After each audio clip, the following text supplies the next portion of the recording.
Why be ordinary when you can be flamboyant? Wanshaka Radio. Be flamboyant.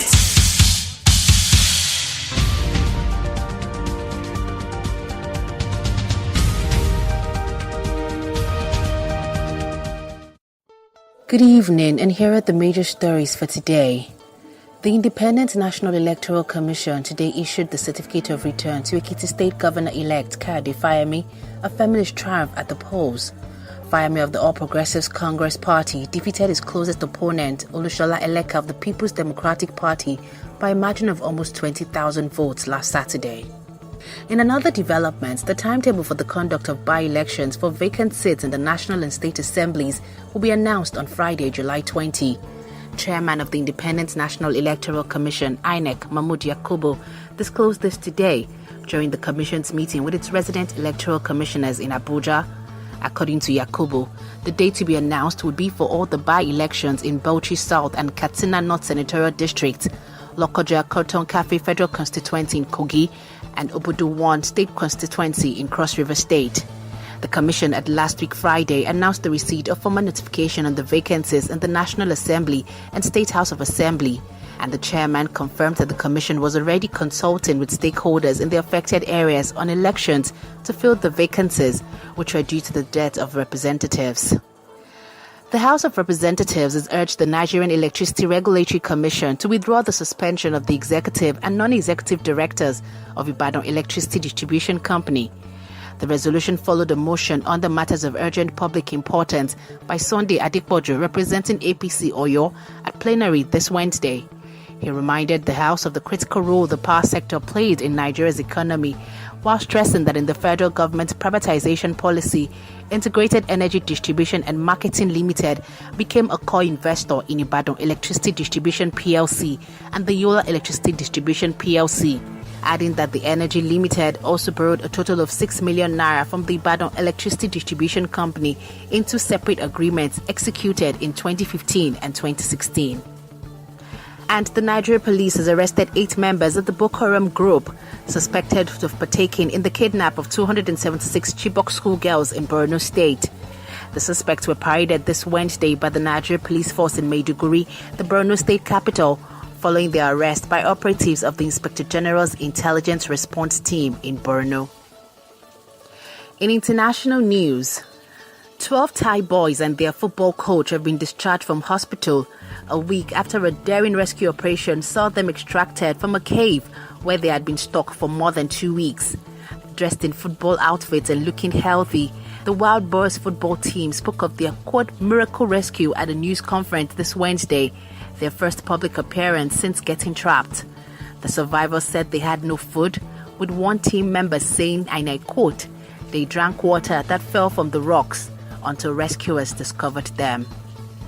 And US President Donald Trump is convinced his meeting with Russian President Vladimir Putin would lead to big results in a continuing bid to calm a storm over his failure to criticize the Russian leader for Moscow's actions to undermine the 2016 US election. In a tweet posted today, President Trump said he elicited a response from Putin to help negotiate with North Korea, but did not say how. Russia's RIA news agency, citing Moscow's envoy to Pyongyang, reported today that a summit between the leaders of Russia and North Korea is on the agenda, and it would be logical to raise the idea of lifting sanctions. In business, Minister of State for Aviation Hadi Sirika this Wednesday unveiled the name and logo of the new national airline, Nigeria Air. The unveiling was done at the ongoing Farnborough International Air Show in London. The minister, while revealing the name of the airline, explained that it would be a national carrier that's private sector led and driven, a business, not a social service, and that government will not be involved in running it or deciding who runs it, as investors will have full responsibility. And EU antitrust regulators today fined Google Incorporated a record 4.3 billion euros for using its Android mobile operating system to squeeze out rivals, with Google vowing to repeal the fine.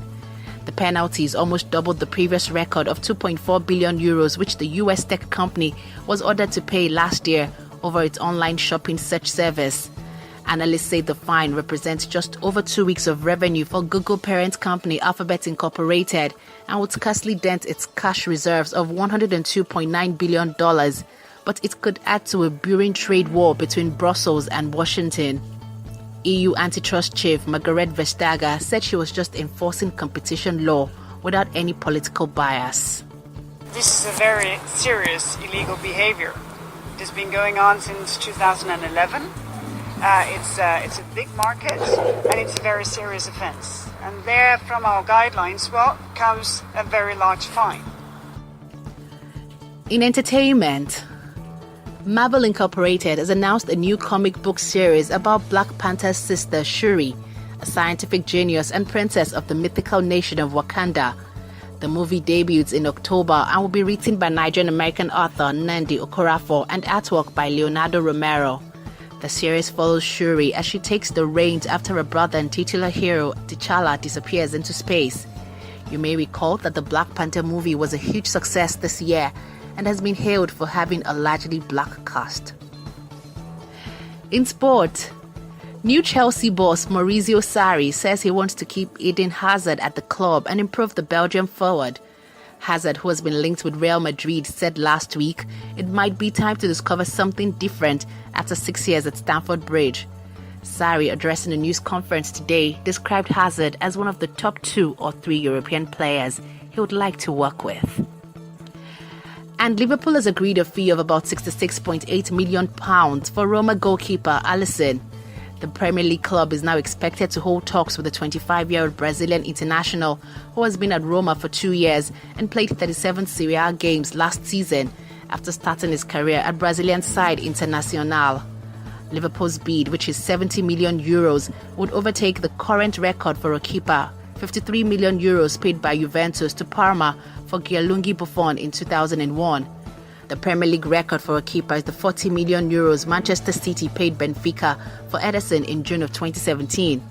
Alisson played all 5 games, keeping 3 clean sheets, as Brazil were knocked out at the quarter-final stage of the World Cup by Belgium. Those are the major stories for today. I am Binta, Bhadmus.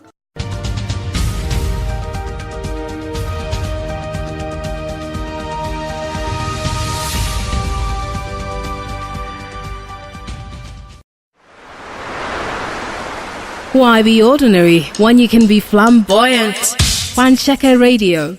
Be flamboyant.